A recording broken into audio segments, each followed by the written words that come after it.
Después de escuchar estas 5 frases de mi esposa en una semana, supe que todo había terminado.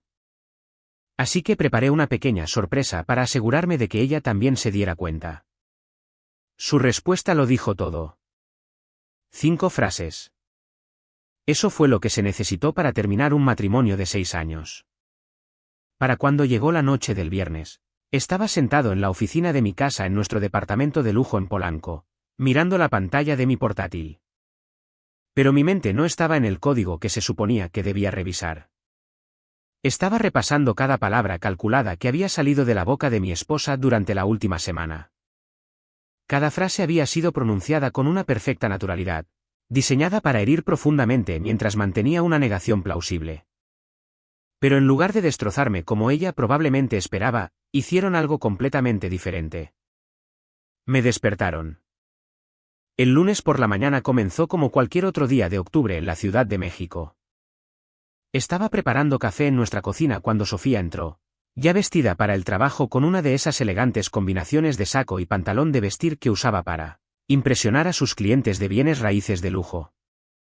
Estaba mirando su teléfono con esa familiar expresión de distracción. Sin siquiera levantar la vista, soltó la primera bomba. A veces me pregunto si ambos simplemente nos acomodamos en lugar de construir algo significativo. Así de simple. Sin contexto, sin aviso. Lo dijo de la misma manera que alguien podría comentar sobre el pronóstico del tiempo. Me detuve a mitad de servir, la cafetera suspendida sobre mi taza.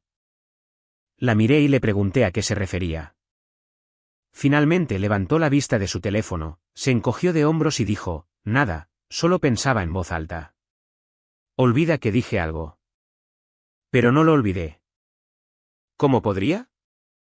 Esa frase resonó en mi cabeza todo el día mientras estaba sentado en mi oficina en Santa Fe, supuestamente diseñando soluciones de software para el cliente más nuevo de nuestra empresa de tecnología. Ambos simplemente nos acomodamos. 6 años de matrimonio, 8 años juntos en total. Y así es como nos veía. Así es como me veía a mí. Me di cuenta entonces de que no era un pensamiento al azar. Esto fue calculado. Estaba tanteando el terreno, viendo cómo reaccionaría a su falta de respeto. El martes trajo la segunda frase durante la cena. Estábamos comiendo comida para llevar de ese lugar tailandés que solíamos amar, sentados uno frente al otro en nuestro comedor en silencio. De la nada, dijo, vi a los Hernández hoy. Parecen tan vivos juntos. Me hace darme cuenta de lo que nos estamos perdiendo. Esta vez, me miraba directamente cuando lo dijo. No había forma de malinterpretar su significado. Dejé el tenedor, me recliné en mi silla y le pregunté directamente qué creía que nos estábamos perdiendo. Me dedicó esa sonrisa condescendiente que empezaba a reconocer y dijo, conexión, pasión, las cosas que importan. La forma en que enfatizó las cosas que importan hizo que se me helara la sangre. No porque estuviera herido, exactamente. Estaba enojado. ¿Con quién creía que estaba hablando? ¿Con un pelele que rogaría por su aprobación? La miré fijamente a los ojos y dije, bueno, esas cosas requieren esfuerzo de ambas personas, ¿no crees? Su sonrisa vaciló por un segundo. Bien, que piense en eso. La frase del miércoles por la noche llegó durante lo que debería haber sido una conversación normal sobre los planes del fin de semana. Sugerí que visitáramos a mis padres en San Ángel, ya que no los habíamos visto en meses. Fue entonces cuando me golpeó con, ya no puedo seguir fingiendo que disfruto cosas que no me importan. El atrevimiento fue asombroso. No solo estaba hablando de visitar a mis padres. Estaba hablando de toda nuestra vida juntos, nuestras experiencias compartidas, nuestros recuerdos. Todo lo que construimos aparentemente era solo una actuación para ella. No levanté la voz. No me emocioné. En cambio, pregunté con calma, ¿cuánto tiempo has estado fingiendo? Intentó retractarse, afirmando que no lo decía de esa manera, pero el daño estaba hecho. Ahora podía ver a través de su juego. Estaba desmantelando sistemáticamente nuestro matrimonio, una frase cruel a la vez, probablemente esperando que yo fuera el que finalmente lo terminara para poder hacerse la víctima. El jueves por la mañana trajo el ataque más revelador hasta el momento. Estábamos desayunando apresuradamente antes del trabajo cuando levantó la vista de su teléfono y dijo con un tono soñador en su voz: Ricardo me estaba contando sobre su casa en Tulum. Él sabe cómo vivir de verdad, no solo existir. ¿Ricardo? Había mencionado el nombre de un hombre con admiración. Mis antenas se levantaron de inmediato. ¿Quién es Ricardo?, pregunté, manteniendo mi voz neutral. Un cliente, dijo demasiado rápido. Alguien que entiende que la vida es corta. Archivé ese nombre en mis notas mentales. Ricardo, un cliente que supuestamente entendía cómo vivir. Las alarmas ya no solo sonaban. Estaban gritando. El viernes por la noche fue cuando dio el golpe final. Estaba trabajando en la oficina de mi casa cuando apareció en la puerta alrededor de las 6:30. Me miró con una expresión ensayada y dijo: creo que debemos hablar sobre si este matrimonio todavía tiene sentido para alguno de nosotros. Ahí estaba, la culminación de su campaña de una semana. Había derribado sistemáticamente nuestro matrimonio y ahora lo declaraba oficialmente muerto. Dejé mi bolígrafo y la miré por un largo momento. Luego sonreí. No una sonrisa triste, no una sonrisa amarga, sino una sonrisa de complicidad que pareció desconcertarla. ¿Sabes qué?, dije. Tienes toda la razón. Esto ya no funciona. Me levanté, le besé la parte superior de la cabeza como si nada hubiera cambiado y dije: gracias por dejarlo tan claro. Me llamó mientras me alejaba, probablemente esperando algún tipo de confrontación dramática, pero no me di la vuelta. Tenía trabajo que hacer. Esas 5 frases habían hecho más que revelar sus verdaderos sentimientos sobre nuestro matrimonio. Habían revelado su estrategia. Pensó que me estaba manipulando para ser el malo, el que se rendiría primero. Lo que no se dio cuenta fue que me acababa de dar el mapa perfecto para mi propio plan. Verás, mientras ella estaba ocupada lanzando sus insultos cuidadosamente elaborados, yo estaba aprendiendo algo valioso sobre mi esposa. Era calculadora, manipuladora y estaba completamente convencida de su propia inteligencia. Pero había cometido un error crítico. Me había subestimado. El fin de semana pasó en un tenso silencio. Desapareció el sábado por la tarde, diciendo que necesitaba pensar. Yo usé el tiempo para comenzar a pensar por mi cuenta, del tipo estratégico. El lunes siguiente, me convertí en un estudiante de mi propia esposa. No del tipo enamorado que se aferra a cada palabra, sino del tipo calculador que documenta patrones. Los cambios en su comportamiento no fueron sutiles una vez que empecé a prestar atención. Tomemos su teléfono, por ejemplo. Siempre había sido casual con él antes, dejándolo en las encimeras, pidiéndome que revisara los mensajes mientras conducía. Ahora estaba pegado a su mano, boca abajo en cada superficie, protegido con contraseña con una urgencia que gritaba culpa cuando vibró durante la cena del martes por la noche. Prácticamente se abalanzó sobre él, luego se contuvo e intentó actuar con calma. «¿Cosas del trabajo?», dijo, sin mirarme. «¿A las 8 de la noche?», pregunté, cortando mi filete. «Ya sabes cómo es», respondió. Pero sus dedos ya volaban por la pantalla. Yo sabía exactamente cómo era. También sabía que su firma de bienes raíces de lujo no enviaba mensajes de texto urgentes después del horario comercial, pero no la confronté. En cambio, lo archivé con todo lo demás que estaba recopilando. El miércoles trajo la primera prueba real de mi nuevo enfoque. Estaba en el baño preparándose para el trabajo cuando su teléfono sonó en la mesita de noche. Sin pensar, miré la pantalla. Número desconocido. Cuando salió y vio la llamada perdida, su rostro se puso blanco por un segundo antes de recuperarse. Probablemente sea correo no deseado, dijo. Pero se llevó el teléfono al baño para revisar el correo de voz.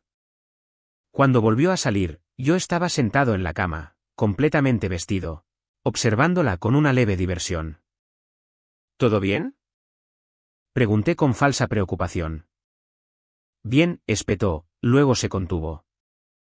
Lo siento, solo estoy estresada por la presentación de hoy. ¿Qué presentación?, Pregunté inocentemente. Se quedó helada. No había ninguna presentación. Ambos lo sabíamos. Pero en lugar de presionarla, simplemente asentí y dije, bueno, buena suerte con eso. El alivio en su rostro era patético. Pensó que había esquivado una bala. Lo que no se dio cuenta fue que yo estaba contando cada mentira, cada desliz, cada momento de pánico. También había comenzado a hacer algo más esa semana, algo que resultaría crucial más tarde.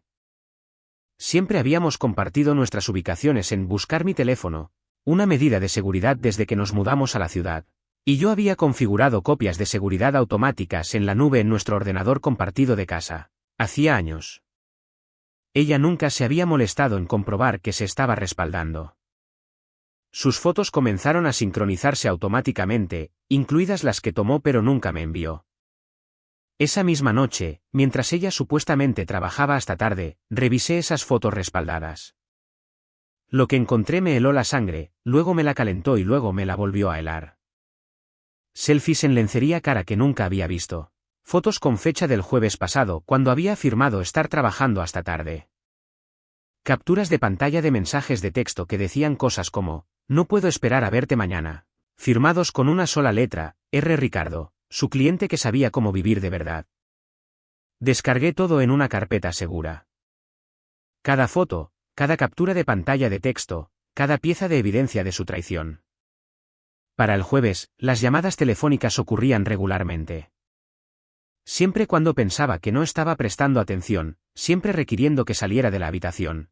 Siempre seguidas de cambios de humor que iban desde una emoción vertiginosa hasta una ansiedad culpable. El patrón era tan obvio que era casi insultante. ¿Realmente pensaba que yo era tan despistado? Esa noche, decidí divertirme un poco con su paranoia.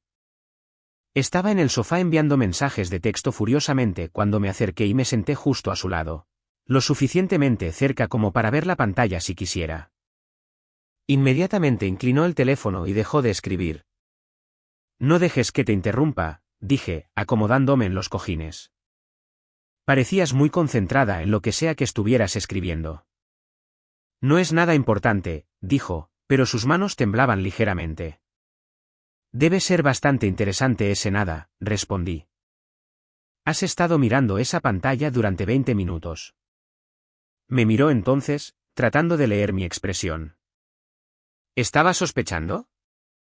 ¿La estaba poniendo a prueba? La incertidumbre la estaba devorando. Bien. Déjala que se pregunte. Déjala que se estrese por lo que sabía y lo que no sabía. Solo poniéndome al día con una amiga, dijo finalmente. ¿Alguien que conozco? Pregunté casualmente. Otra pausa. Otro cálculo. No creo. Alguien de la universidad. Qué bien, dije, alcanzando el control remoto. Es bueno reconectar con viejos amigos. La ironía no se me escapó. Aquí estaba ella, probablemente planeando mi destrucción emocional con otro hombre, y yo estaba fomentando tranquilamente sus conexiones sociales. La disonancia cognitiva claramente la estaba afectando. El jueves por la noche era su habitual noche de trabajo hasta tarde. Rastré su ubicación en Buscar mi teléfono. No estaba en su oficina de Polanco. Estaba en el bar del Hotel Westin en Santa Fe. No la confronté. Guardé una captura de pantalla con la marca de tiempo. Cuando llegó a casa a las 11:30 y se dirigió inmediatamente a la ducha, yo ya estaba en la cama, fingiendo estar dormido. El viernes por la mañana, llamé al trabajo para decir que estaba enfermo por primera vez en 3 años. Necesitaba tiempo para pensar, para planificar. Sofía se fue a la oficina con una mirada sospechosa, pero no lo cuestionó. Ese fin de semana, mientras ella supuestamente estaba de compras con amigos, hice mis propias llamadas. Primero, a una abogada de divorcios llamada Patricia Barrera. Luego a un contable. Finalmente, a un investigador privado llamado Héctor Solís, que se especializaba en casos de divorcio con infidelidad. Para el lunes por la mañana, tenía reuniones programadas y un plan en marcha. La abogada fue directa. Con la evidencia del adulterio, dijo, El Código Civil de la Ciudad de México nos permite argumentar la disolución por causas imputables a ella. Perdería la mayoría de sus derechos a una compensación económica, especialmente porque usted era dueño del departamento antes del matrimonio. El contable fue igualmente directo. Necesitaré documentación de cualquier cuenta separada que haya podido abrir. Si encontramos algo sospechoso, podemos congelarlas con una orden judicial. Para el miércoles de esa semana, volvió a llamar. Encontré algo. Su esposa abrió una cuenta de cheques separada hace 6 meses. Pequeñas transferencias desde su cuenta conjunta, nunca más de 3.500 pesos a la vez. Demasiado pequeñas para activar alertas, pero se acumula. Tiene unos 400.000 pesos guardados. La cronología me golpeó como un puñetazo. 6 meses. Había estado planeando esto durante medio año. ¿Puedes congelarla?, pregunté. Con la demanda de divorcio y la evidencia de adulterio, sí. El juez emitirá una orden de restricción temporal sobre todos los bienes conyugales. El investigador privado fue el más interesante. Dame 2 semanas, dijo. Te conseguiré todo lo que necesites.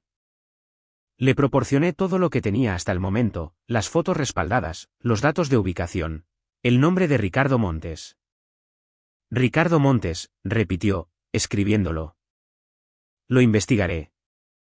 Esa semana transcurrió con una normalidad espeluznante. Sofía parecía casi aliviada de que hubiera dejado de cuestionarla. Confundió mi calma con derrota.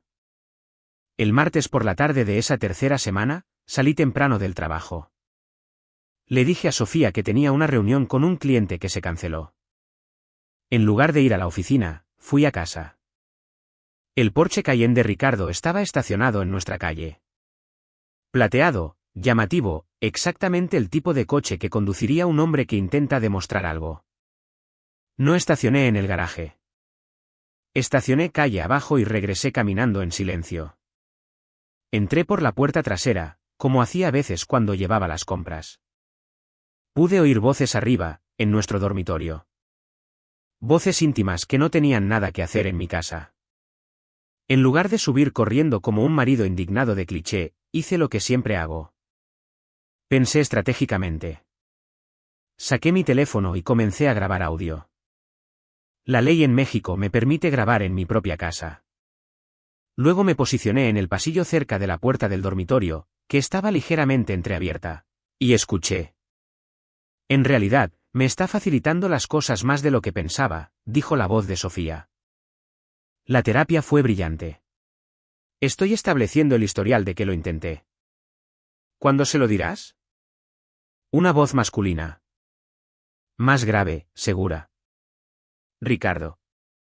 Llevamos planeando esto suficiente tiempo. Después de las fiestas, respondió Sofía. Con toda su familia. Seré la víctima que lo intentó todo. Lo culparán a él por no esforzarse más.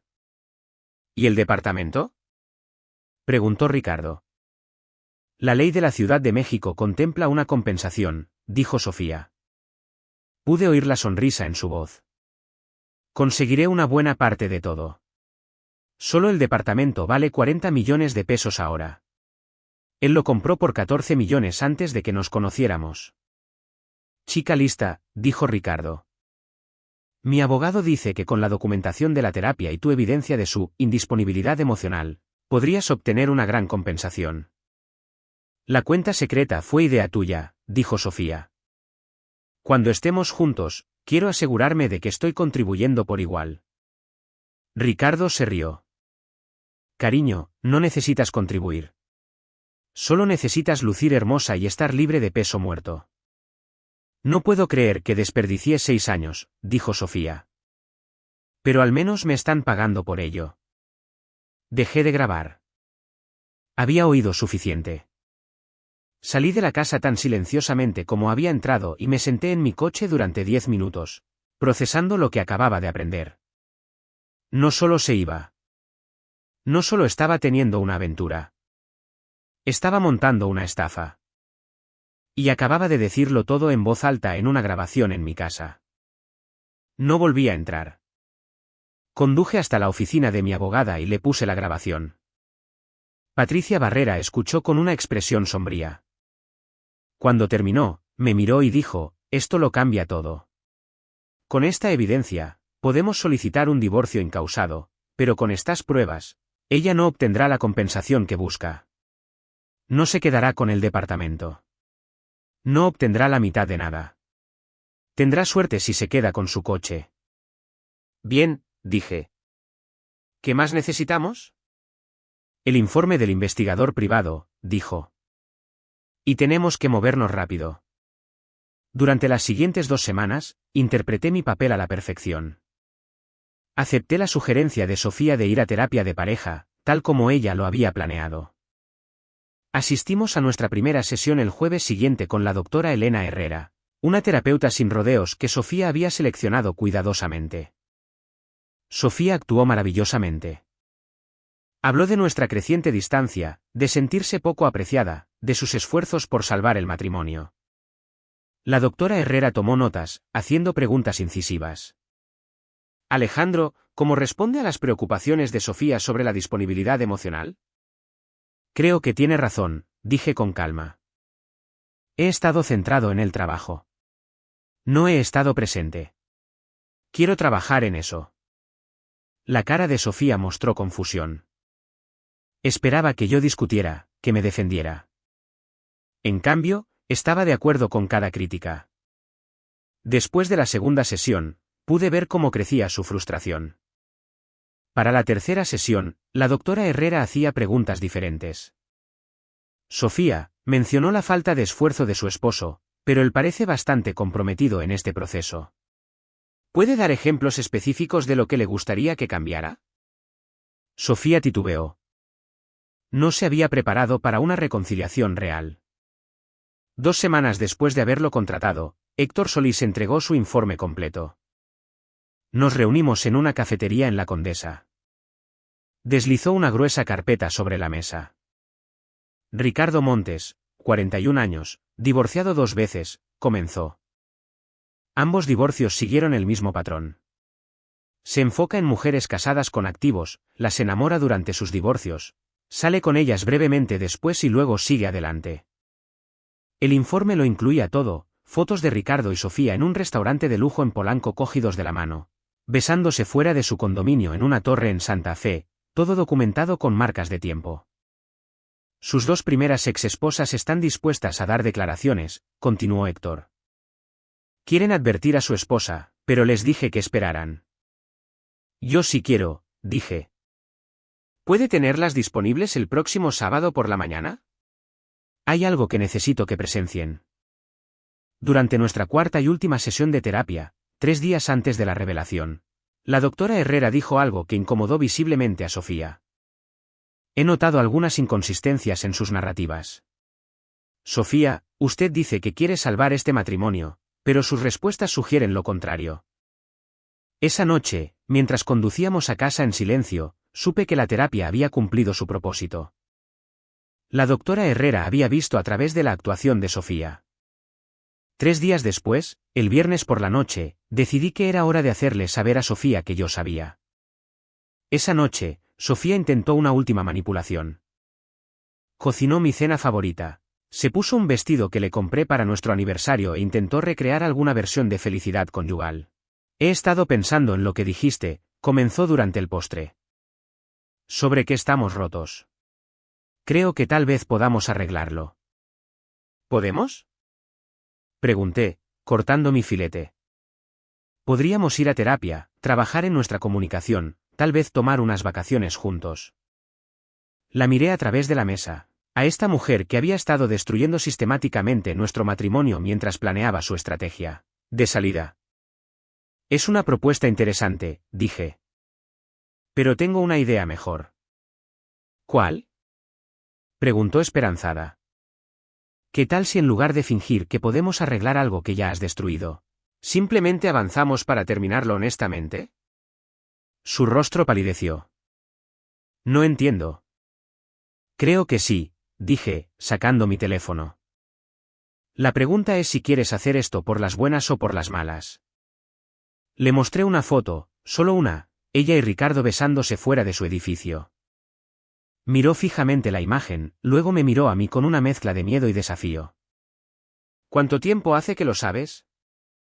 Preguntó en voz baja. El tiempo suficiente, dije. El tiempo suficiente para documentarlo todo. El tiempo suficiente para protegerme. El tiempo suficiente para planificar exactamente cómo va a terminar esto. ¿Qué quieres? Preguntó. Quiero que dejes de fingir, dije. Quiero que dejes de mentir.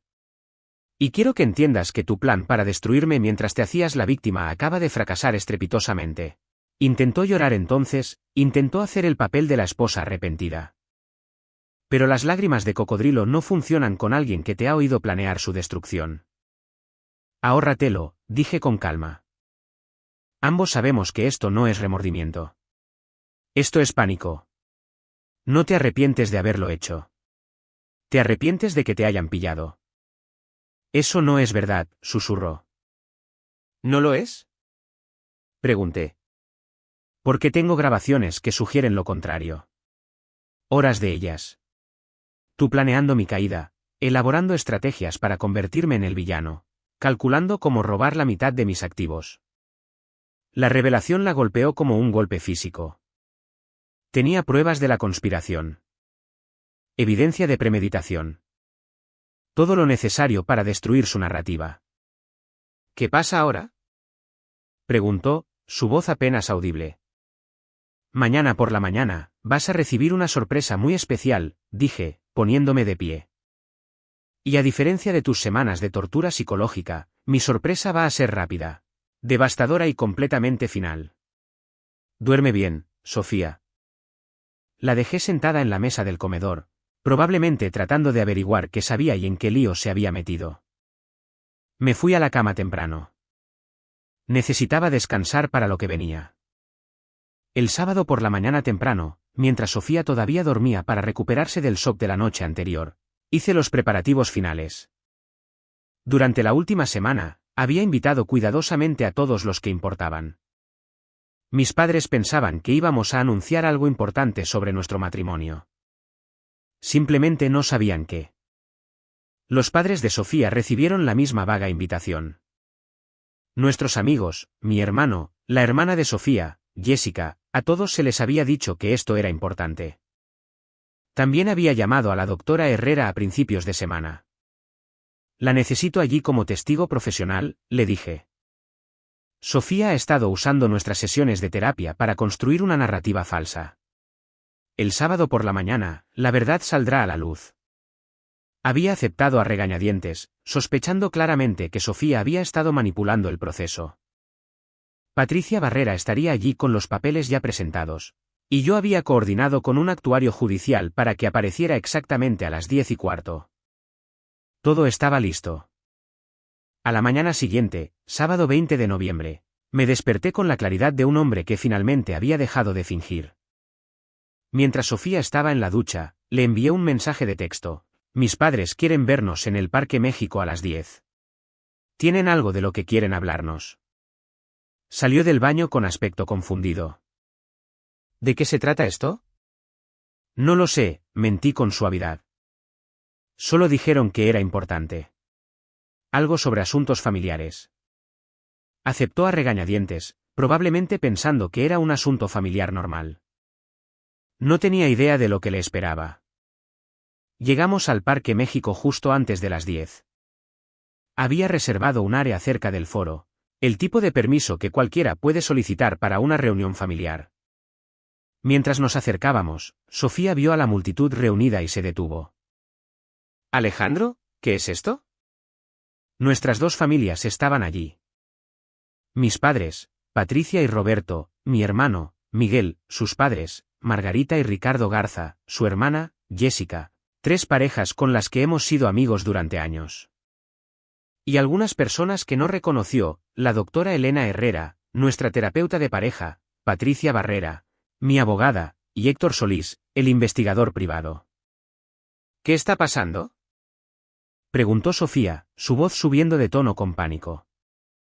Dijiste que necesitábamos hablar sobre nuestro matrimonio, dije con calma. Pensé que deberíamos hacerlo con todos los que se preocupan por nosotros. Sus ojos se abrieron de par en par. Miró a su alrededor a los testigos reunidos, a los rostros confundidos de sus padres, a los extraños que no conocía. «Alejandro, ¿qué estás haciendo?» «A todos, gracias por venir», dije, dirigiéndome a la multitud. «Sé que están confundidos. Hace 6 semanas, a principios de octubre, Sofía me dijo que pensaba que nuestro matrimonio ya no tenía sentido. Se ha estado preparando para esta conversación durante meses, así que pensé que merecía una audiencia». «Alejandro, detén esto», siseó Sofía. «Esto es privado». «¿Lo es?», pregunté. «Porque lo hiciste estratégico. Involucraste a otras personas en nuestro matrimonio. Hiciste planes con otra persona sobre cómo destruirme. Así que no, Sofía. Esto dejó de ser privado en el momento en que decidiste convertir nuestro matrimonio en una estafa». Saqué mi teléfono y lo conecté al pequeño altavoz Bluetooth que había instalado antes. «Durante el último mes», dije a la multitud, «Sofía ha estado desmantelando sistemáticamente nuestro matrimonio.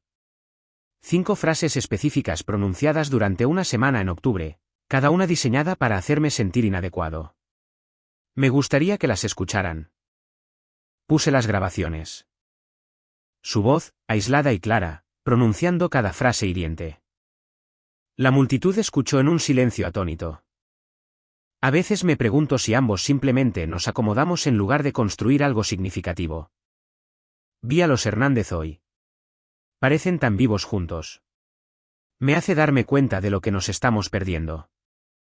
Ya no puedo seguir fingiendo que disfruto cosas que no me importan. Ricardo me estaba contando sobre su casa en Tulum. Él sabe cómo vivir de verdad, no solo existir. Creo que debemos hablar sobre si este matrimonio todavía tiene sentido para alguno de nosotros. Cuando terminó, la madre de Sofía se tapaba la boca con la mano. El rostro de su padre se había enrojecido. «Esto es una locura», dijo Sofía desesperadamente. «Esto es manipulación. Está tergiversando las cosas». «¿Lo estoy?», pregunté. «Permítanme presentarles a todos a Ricardo Montes». Entonces lo vi. Ricardo Montes, de pie al borde de la multitud, medio escondido detrás de un árbol. Héctor me había enviado un mensaje de texto antes: «Objetivo sigue al sujeto a la ubicación». Él también había estado rastreando sus movimientos. Ricardo había estado monitoreando la ubicación de Sofía al igual que yo había estado monitoreando la suya. Cuando ella salió de nuestra casa esa mañana, la había seguido, probablemente sospechando de lo que estaba haciendo. Ahora, estaba atrapado, incapaz de irse sin ser notado, incapaz de unirse a ella sin rebelarse. «Ricardo, ¿por qué no te unes a nosotros?», grité, señalando hacia él. «Eres una parte muy importante de esta historia». Todos se giraron para mirar. Ricardo intentó irse, pero la multitud se había movido, bloqueando su fácil salida. «A todos, este es Ricardo Montes. Es el hombre con el que mi esposa ha estado teniendo una aventura durante los últimos 4 meses. Ricardo, ¿te gustaría contarles a todos sobre tu plan para ayudar a Sofía a obtener la mitad de mis activos?». «No sé de qué está hablando», dijo Ricardo, pero su voz carecía de convicción. «¿No lo sabes?», pregunté. Me volví hacia la multitud.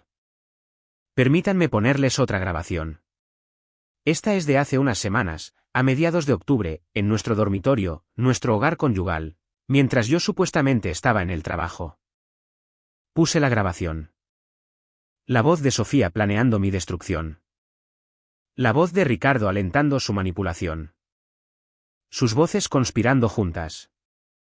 En realidad, me está facilitando las cosas más de lo que pensaba. La terapia fue brillante. Conseguiré una buena parte de todo. Solo el departamento vale 40 millones de pesos ahora. No puedo creer que desperdicié 6 años, pero al menos me están pagando por ello. Cuando terminó, el silencio fue ensordecedor. La madre de Sofía estaba llorando. Su padre no miraba a su hija. Mi madre me abrazaba el brazo. Mi hermano parecía que quería golpear algo. Jessica, la hermana de Sofía, habló primero. Te lo dije, dijo, con la voz temblorosa. Te dije que esto pasaría. Te dije que pararas. ¿Lo sabías? Preguntó la madre de Sofía, volviéndose hacia Jessica. Me lo dijo hace 2 meses, dijo Jessica. Dijo que tenía un plan. Dijo que Alejandro nunca se enteraría, y que incluso si lo hacía, ella ya se había posicionado como la víctima. Le dije que estaba cometiendo un error. Sofía intentó hablar. Todo esto es falso. Editó esas grabaciones. Esto es venganza porque sabe que soy infeliz. Saqué una unidad USB de mi bolsillo y se la entregué a su padre. Grabaciones completas sin editar, dije, más fotos con marca de tiempo. Registros financieros que muestran la cuenta secreta que ha estado creando durante 6 meses. Y un informe de un investigador privado que muestra el patrón de Ricardo con otras 3 mujeres casadas. Ricardo Garza tomó la unidad con manos temblorosas. Ricardo ha hecho esto antes, continué. 3 veces. Se enfoca en mujeres casadas con activos, las enamora durante sus divorcios, sale con ellas brevemente después y luego sigue adelante. Mi investigador habló con sus 2 primeras exesposas. Están dispuestas a testificar que este es su patrón. Ricardo hizo un movimiento para irse. Antes de que te vayas, Ricardo, grité, ¿le dijiste a Sofía que esta era tu 4ª mujer casada? ¿Le prometiste que te quedarías con ella después del divorcio? Ricardo se detuvo, se dio la vuelta y miró a Sofía con algo parecido a la lástima. Mire, señora, dijo. Yo nunca le prometí nada permanente. La traición en el rostro de Sofía fue completa. El hombre por el que destruyó su matrimonio, el hombre con el que había planeado su futuro, la acababa de abandonar delante de todos. Ricardo se alejó. Sofía lo llamó, pero él no se dio la vuelta. Un hombre con un traje profesional se adelantó entre la multitud. ¿Sofía Garza Pérez? Sofía se giró, con lágrimas corriendo por su rostro. ¿Qué? Ha sido notificada. El actuario judicial le entregó a Sofía 2 juegos de papeles, una solicitud de divorcio presentada en el Tribunal Superior de Justicia de la Ciudad de México y una orden temporal que otorga el uso exclusivo del hogar conyugal a Alejandro Pérez. Se le requiere que desaloje la residencia antes de las 6 de la tarde de hoy. Sofía miró fijamente los papeles. No puedes hacer esto. Patricia Barrera, mi abogada, se adelantó. Señora Garza, como le mencioné, su adulterio y engaño financiero, documentados en estas grabaciones y en el informe del investigador, anulan sus derechos a una compensación significativa. El departamento era propiedad del señor Pérez antes del matrimonio. Tiene derecho a sus pertenencias personales y a su vehículo. Nada más. ¿Ese también es mi departamento?, gritó Sofía. En realidad, no lo es, dijo Patricia con calma. Y con esta evidencia, ningún juez fallará a su favor. Sofía se volvió hacia sus padres. Mamá, papá, no pueden creer esto. Me está haciendo parecer un monstruo. Su madre todavía lloraba. Su padre finalmente habló, su voz fría y dura. ¿Cómo pudiste hacer esto?, preguntó. ¿Cómo pudiste tirar por la borda todo lo bueno de tu vida por ese? Señaló hacia donde había estado Ricardo. Papá, no lo entiendes. Entiendo perfectamente, dijo Ricardo Garza. Entiendo que no eres la hija que crié. La hija que crié tenía integridad. Sofía miró desesperadamente a su alrededor, a su hermana, que negó con la cabeza, a sus amigos, que no le sostenían la mirada, a la doctora Herrera, que estaba de pie con los brazos cruzados, su máscara profesional ocultando lo que sea que estuviera pensando. Esto es lo que pasa, dije, dirigiéndome a Sofía directamente por primera vez. Cuando confundes la amabilidad con la debilidad. Cuando confundes la paciencia con la estupidez. Cuando crees que puedes destruir a alguien que es mejor en este juego que tú. Me volví hacia la multitud por última vez. Quiero que todos aquí recuerden este momento. Recuerden lo que sucede cuando alguien elige el engaño sobre la honestidad, la traición sobre la lealtad y la codicia sobre el amor. Algunas lecciones vale la pena aprenderlas públicamente. Caminé hacia mis padres, los abracé a ambos, estreché la mano de mi hermano y de nuestros amigos. La madre de Sofía se me acercó vacilante. Alejandro, dijo, con la voz quebrada. Lo siento mucho. No teníamos idea. Si necesitas algo. Gracias, Margarita, dije suavemente. Cuídense. Mientras me alejaba del Parque México, oí a la hermana de Sofía decir en voz baja, te lo buscaste tú misma. No miré hacia atrás. 3 semanas después, estaba sentado en la oficina de mi casa, ahora oficialmente mi oficina a solas, revisando los documentos iniciales del acuerdo de divorcio. El decreto final tardaría meses, pero con Sofía negándose a impugnar nada, no tenía motivos. El resultado ya era seguro. Todo había salido exactamente como Patricia predijo. Sofía no obtuvo nada más allá de lo que la ley exigía para las necesidades básicas, que no era mucho considerando su adulterio y manipulación financiera documentados. El departamento era mío. Las inversiones eran mías. Incluso sus honorarios legales se convirtieron en su problema cuando su abogado la abandonó después de que no pudo pagar su anticipo. Resulta que su nido secreto no era tan sustancial como esperaba, y Ricardo se había desvanecido en el momento en que las cosas se complicaron. Mi teléfono vibró con un mensaje de texto de Jessica, la hermana de Sofía. Ahora se está quedando con amigos. Perdió su trabajo ayer. Todo se hizo público en su lugar de trabajo. Borré el mensaje sin responder. Ya no es mi problema. La ironía era perfecta. Había pasado meses planeando mi destrucción social y financiera y, en cambio, había orquestado la suya propia. Su reputación en nuestra comunidad estaba destruida. Su familia se había distanciado de ella. Sus amigos habían tomado partido, y la mayoría había elegido el mío después de escuchar la evidencia.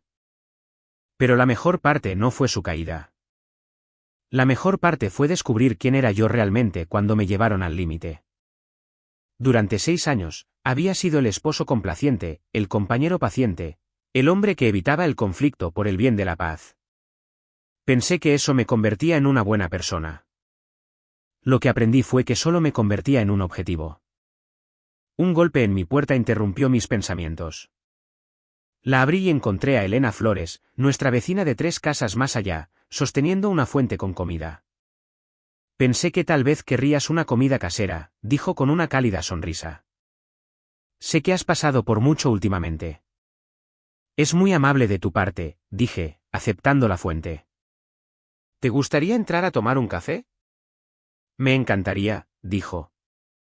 Mientras nos sentábamos en mi cocina, preguntó, ¿cómo lo estás llevando, de verdad? Honestamente, dije, mejor de lo que esperaba. Pensé que me sentiría culpable por cómo sucedió todo, pero no. Me siento liberado. Deberías, dijo con firmeza. Lo que ella hizo fue inexcusable. Todo el vecindario se enteró. Debo decir que la mayoría de nosotros no nos sorprendimos. Siempre pareció. ¿Calculadora? Hablamos durante 1 hora sobre todo y nada. Se sintió natural, fácil, completamente diferente al campo minado en que se habían convertido las conversaciones con Sofía. Cuando se fue, me apretó la mano y dijo, te mereces algo mejor. Espero que lo sepas. Esa noche, reflexioné sobre las últimas 7 semanas. Desde el momento en que Sofía pronunció esas 5 frases a principios de octubre hasta esta tranquila noche a mediados de diciembre, mi vida se había transformado por completo. El hombre que descubrió esas 5 frases apenas reconocería en quién me había convertido. Ese hombre había sido reactivo, herido, desesperado por salvar algo que ya estaba muerto. Este hombre era proactivo, estratégico, intransigente sobre su propio valor. Mi teléfono sonó. Número desconocido. Casi no contesté, pero la curiosidad ganó. Soy yo, llegó la voz de Sofía, rota y desesperada. Lo sé, dije con calma. Cometí un error. Un error enorme. Lo sé ahora. Sí, lo hiciste. ¿Podemos hablar? ¿Podemos intentar arreglar esto? El antiguo yo podría haber sentido lástima por ella, Podría haberse sentido tentado a lanzarle un salvavidas. El nuevo yo entendía que algunos puentes deben permanecer quemados. No, dije simplemente.